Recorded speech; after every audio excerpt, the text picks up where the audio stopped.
and welcome to the Live Up to Freedom. I hope you're all doing great. I hope you are staying safe and staying sane with everything that is going on.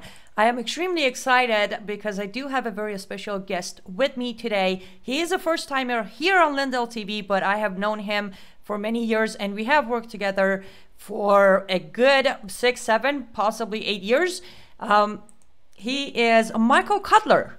He's a former senior INS agent. He also has given many testimony, but I confirmed with him that 15 of them were in front of Congress. He was also one of the people who testified in front of September 11 committee. Hi, Michael. Thank you so much for joining us today. Hi, Annie. Thank you so much for having me. My privilege and pleasure to be here. Absolutely, my pleasure. It's always great when I have you on because not only you have a lot of information, but you are also very well aware of the truth.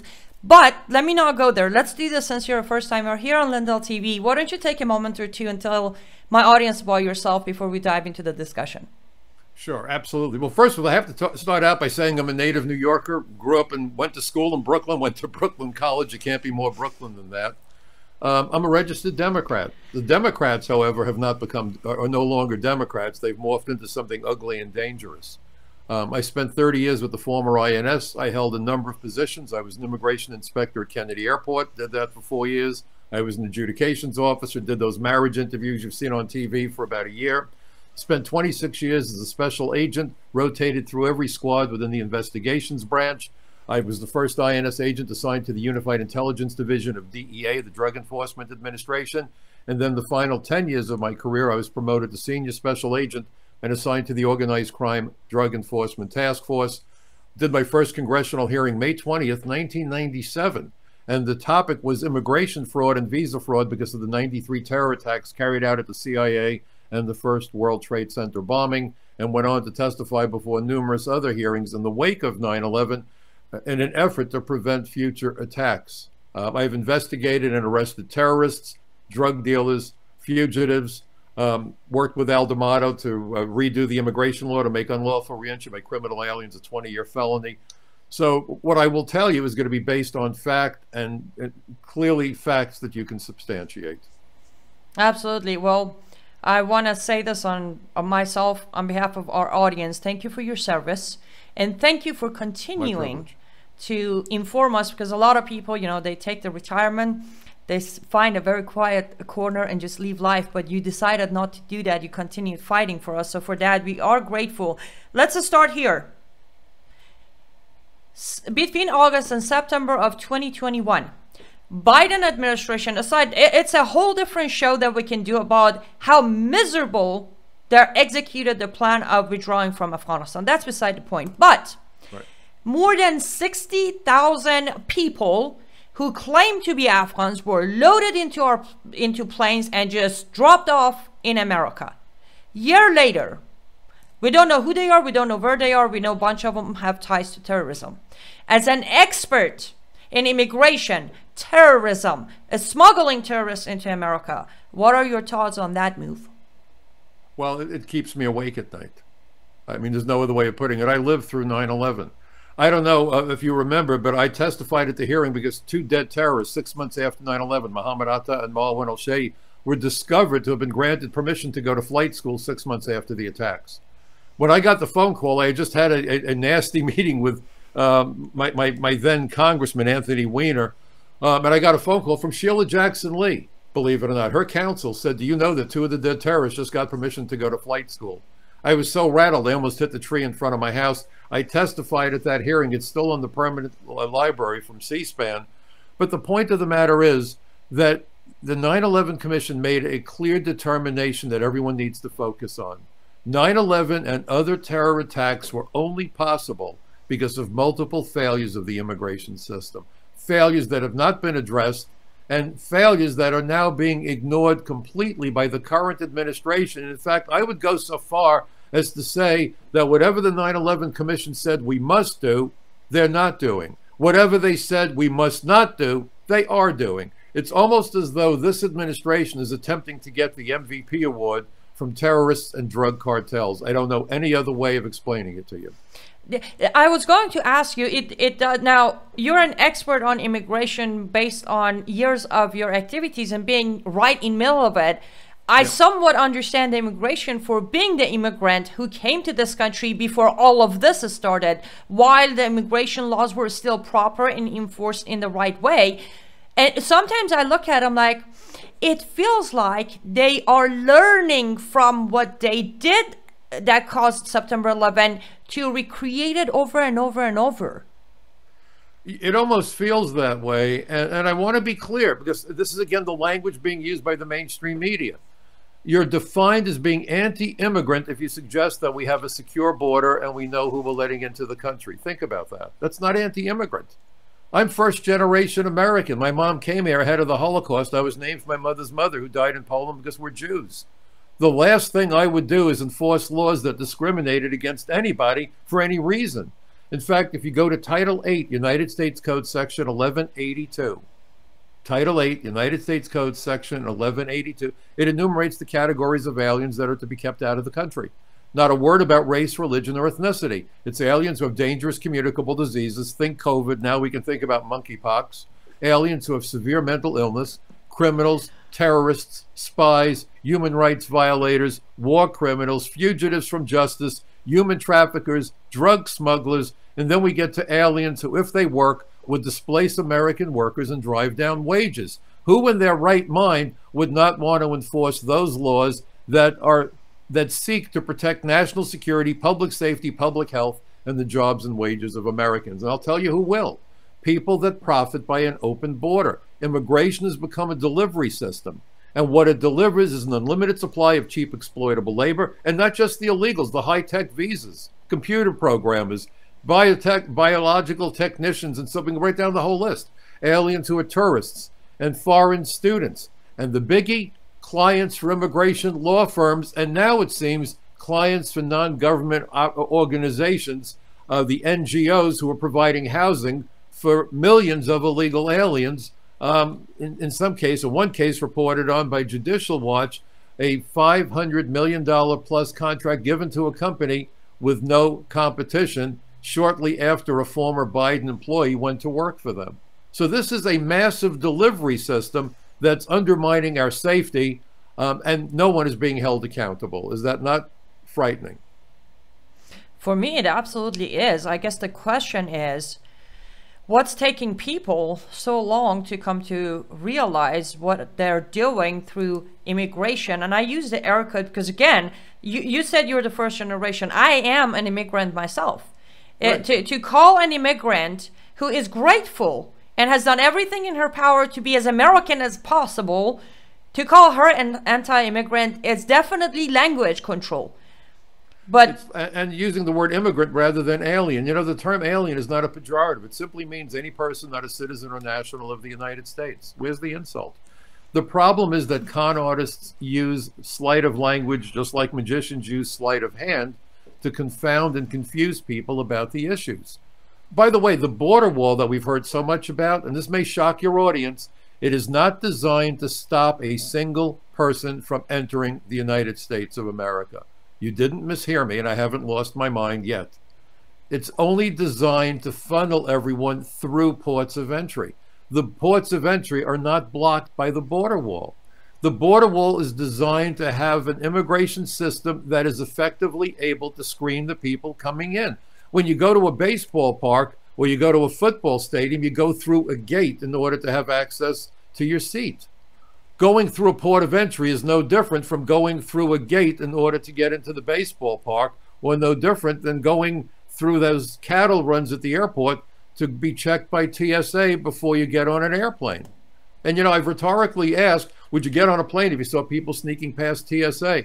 Well, now apparently the terrorists don't have to sneak past TSA because it's been divulged that at least 1,000 illegal aliens whose identities can't be verified have been permitted to board airplanes on the strength of an administrative immigration warrant that has no biometrics, so imposters can use them. We don't know who they really are. I can tell you as an immigration agent, when we arrested aliens, very often they would have no identity documents or multiple fake documents. Either way, we had no idea who they were. So we used on their paperwork the name they gave us. Basically, they lied and we swore. Okay? So the idea that an element of Homeland Security, which is what TSA is permitting aliens on board airplanes without being able to verify their identities should stop everybody cold in their tracks, don't you think? I agreed 100%. And let's not mention, we also have the respecting the religion. So if you're wearing a burqa and a niqab, you just pass through. We're just going to guess what's under the burqa is the picture we're looking at, because otherwise we're disrespecting their religion. And then CARE will come and sue the TSA and the city and the airport for making them remove their niqab or burqa. And we know that some men who were involved with terrorism dressed as women, so they put on the burqa. You just finished my sentence. Exactly. We I'm have sorry. our own. No, that's fantastic. We have our own soldiers who have served in Iraq and in Afghanistan, and they do say a lot of time the terrorists will come at them wearing a full burqa and then just lift it with some sort of full automated or semi automated weapon and start shooting at them, or wearing a vest to blow them up. Michael, we are up for our first commercial break. Let's take a moment, hear from our sponsor. When we come back, of course, I have lots and lots more questions for you. Don't go anywhere. We'll be right back. My pleasure. Extractgevity is an all-natural energy and health drink developed by Brannon House several years ago with a team of experts. Extractgevity supports a healthy heart, strong immunity, skin, hair and nails, cognitive health, and cellular health. This all-natural energy drink is loaded with antioxidants. But don't take our word for it. Do your own research to find the benefits of red wine extract, bilberry extract, grapeseed extract, pine bark extract, and vitamin C. Brannon credits Extractgevity in part for his abundance of energy and good health. Order your 30-day supply now at mystore.com. Be sure to use the promo code on the screen for a generous discount. Extractgevity, your all-natural source for energy and good health. Find it at mystore.com. Welcome back to Live Up to Freedom. Thank you so much for staying with us until now. I do have a very special guest with me, just in case if you just joined us. It's Michael Cutler. He's a former senior INS agent, also a very active member of immigration when it comes to September 11 terrorism. And even though he is retired today, he's still with us fighting for our freedoms. Michael, before we take a break, you talked about if we, check on the laws. You said a title, and it reminded me of Title 42, which I always get it confused for some reason, say Article 42. But Title 42 seemed to pass by people so easily. Like, oh, it's all right. Biden wants to do it.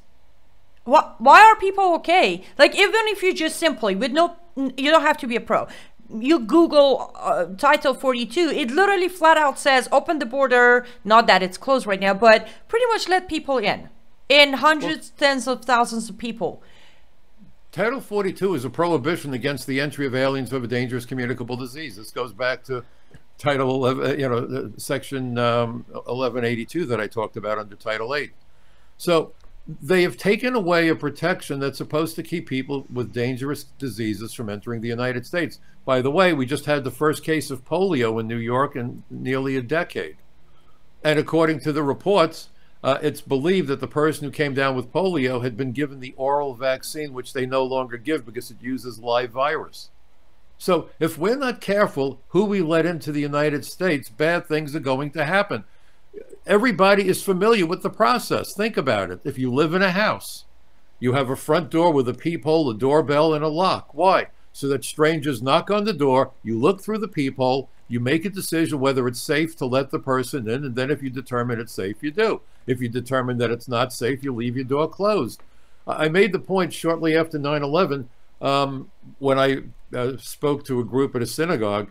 I said, you know something? Everyone does the work of an immigration agent because of that simple fact.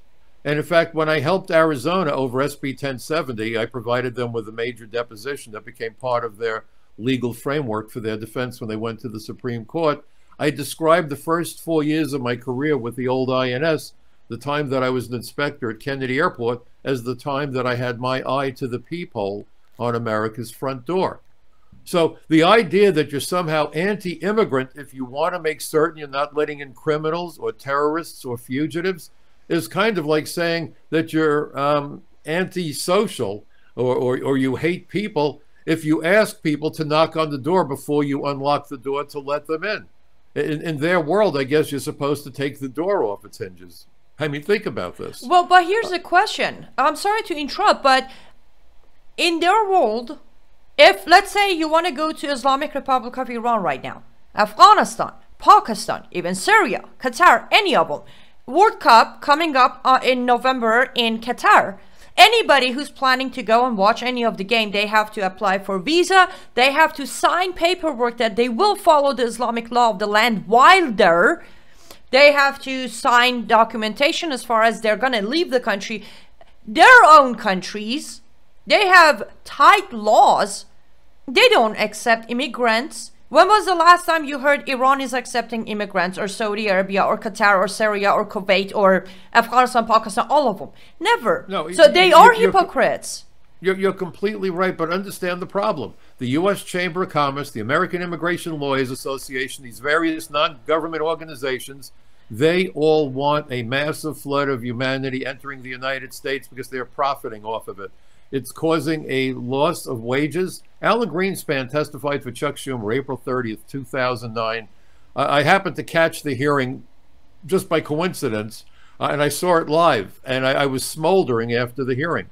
Greenspan said that we, number one, should be providing an unlimited number of H-1B visas because that's what Bill Gates wants, and that if we did that, we could greatly reduce wage inequality between Americans with skills and those with lesser skills. How?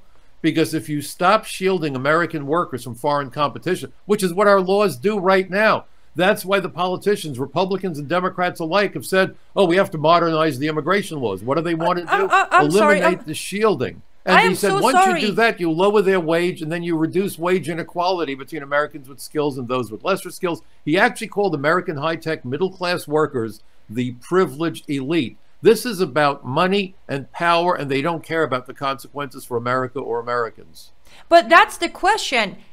If I heard you correctly, this way they will not shield Americans with the special skills. Isn't the government's job to shield Americans? You would think. That's why we have a military. Every country has the military, and many of them use the term self-defense or defense forces. It's about defending the country, and if you defend the country, you're defending the people.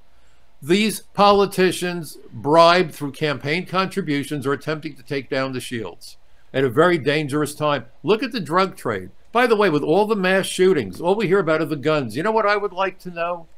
I'd love to know what the toxicology reports are on people who pull the trigger, whether it's a single shooting or a mass shooting. We've never seen more drugs flowing into America. We've never had more drug overdoses than we do right now. And what are we doing in response? Bupkis. You know, cigarette commercials were very effective at convincing people to stop smoking.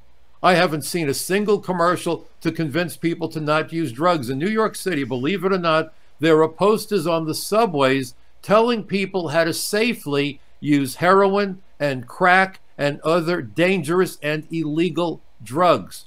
What in the world is going on where you're telling people to use illegal, dangerous drugs, and then you wonder why we have violence? They talk about mental health and firearms. How many people have suffered mental illness because of habitual use of hardcore drugs? These are conversations that you're not getting in the mainstream media, and I think it's high time that we started to raise those questions. What do you think of that idea, Annie? I will also add that let's not forget, Oregon has officially for more than a year and a half now made it legal, not illegal, legal to have, to have heroin as long as it's a personal usage amount. And at some point, some states are passing crack pipes to make sure you're doing it healthy. I shouldn't laugh. We're doing it in New York. We're doing it in New York. And by the way, the drug money is going into the cartels. There was a hearing in 2018.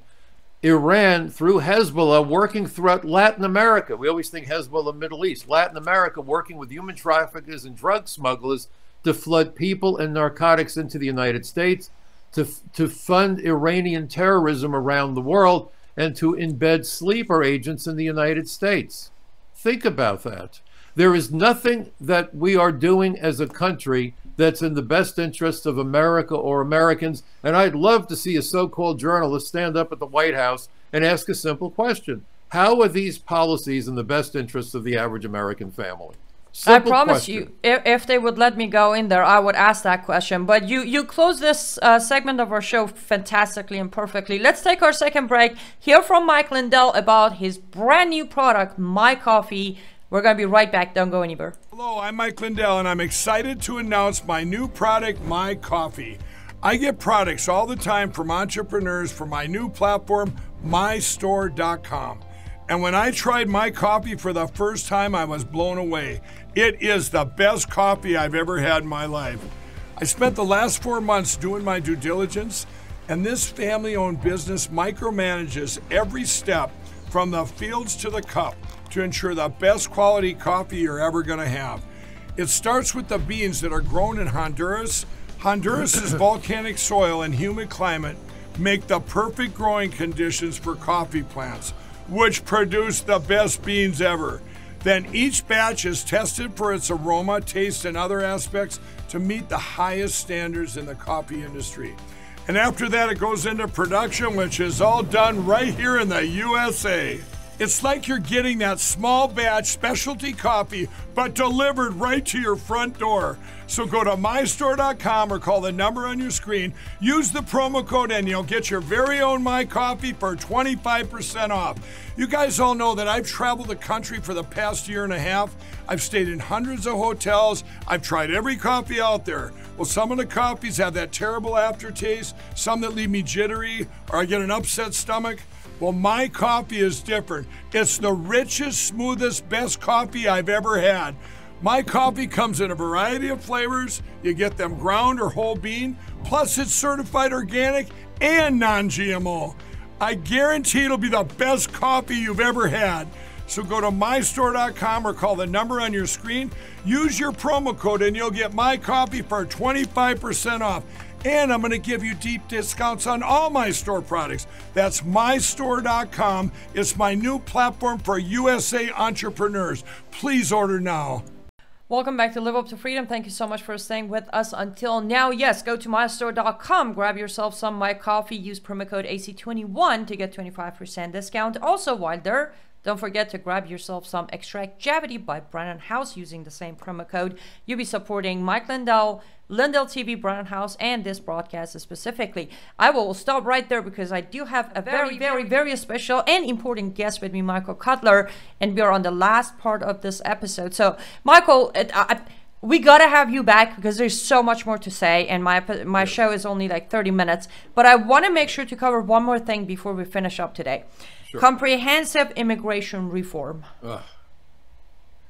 So I want everyone to think about this. Think about the nonsense and the way that this bad idea, this dangerous idea has been peddled to the American people. Well, we can't arrest all these people, so shouldn't we give them legal status? Then we'll know who they are. We'll get them out of the shadows.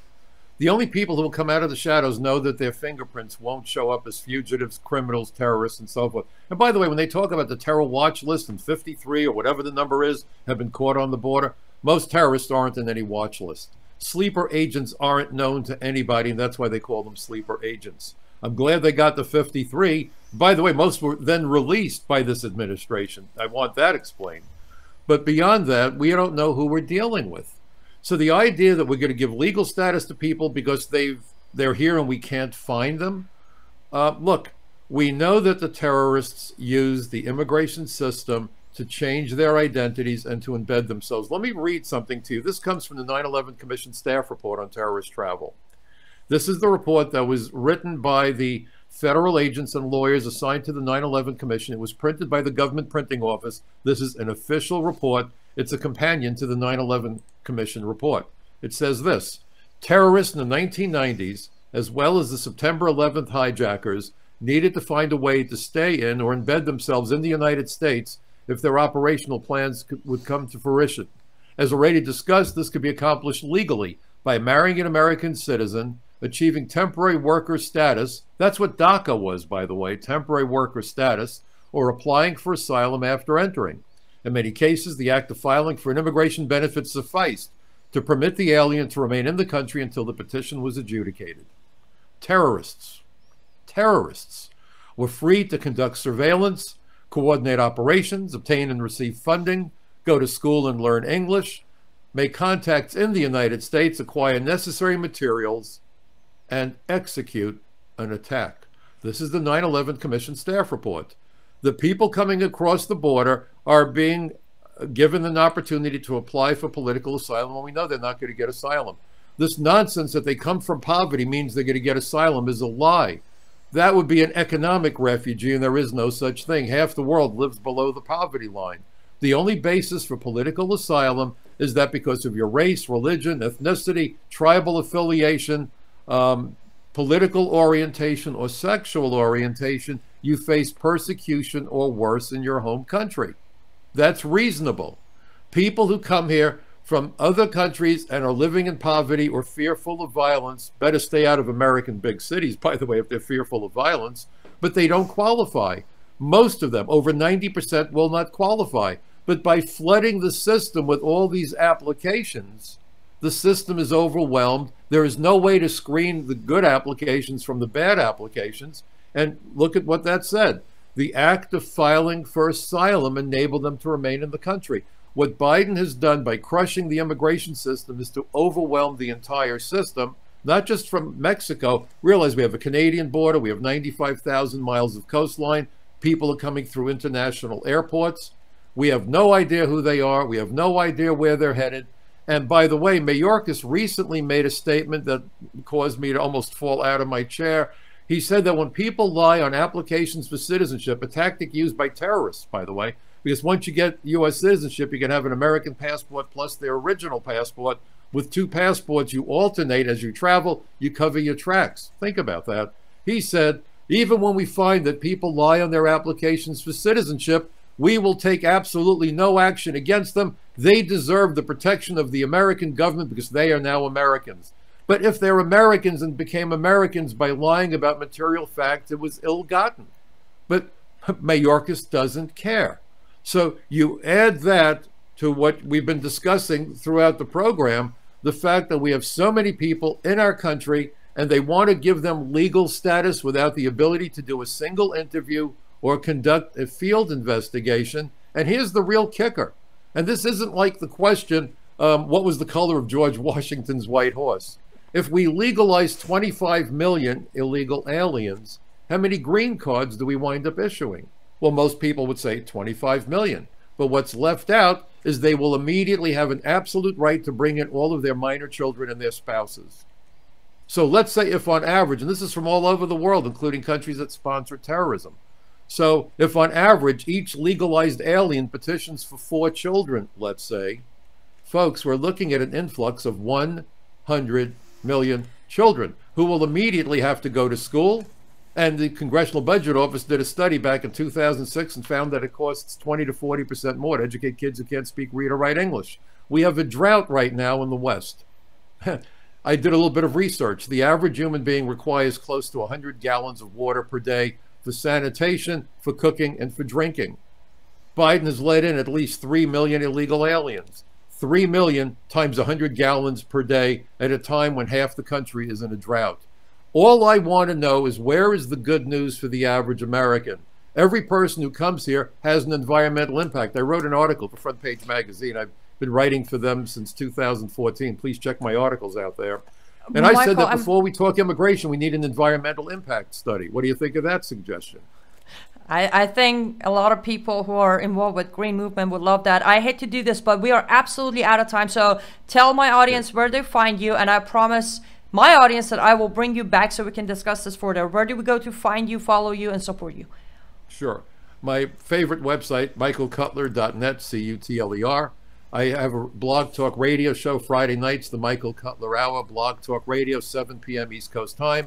And my articles are on Front Page Magazine, frontpagemag.com. Folks, I ask you one thing. Please remember we're all Americans. These aren't left or right issues. They're right or wrong issues. We need to sit down with our neighbors and see each other as allies, and let's work collaboratively to do what's in the best interest of America and our children and their children. And that's the work all Americans must do. Remember, democracy is not a spectator sport. We have to be full participants. Amen. Well said. Thank you so much for everybody who joined us. I will see you all tomorrow. Please do make sure to go check out Michael Cutler's work. He will inform you. He will tell you the truth. He will provide the facts. You need to fight back for our freedoms and his rights. I'm a Republican or conservative Christian. He's a Democrat, Jew. And look, we've been working together for a long time trying to make an impact. Stay safe, stay vigilant. God bless you and God bless America. Thank you. Goodbye. Be well. You're watching Lindell TV.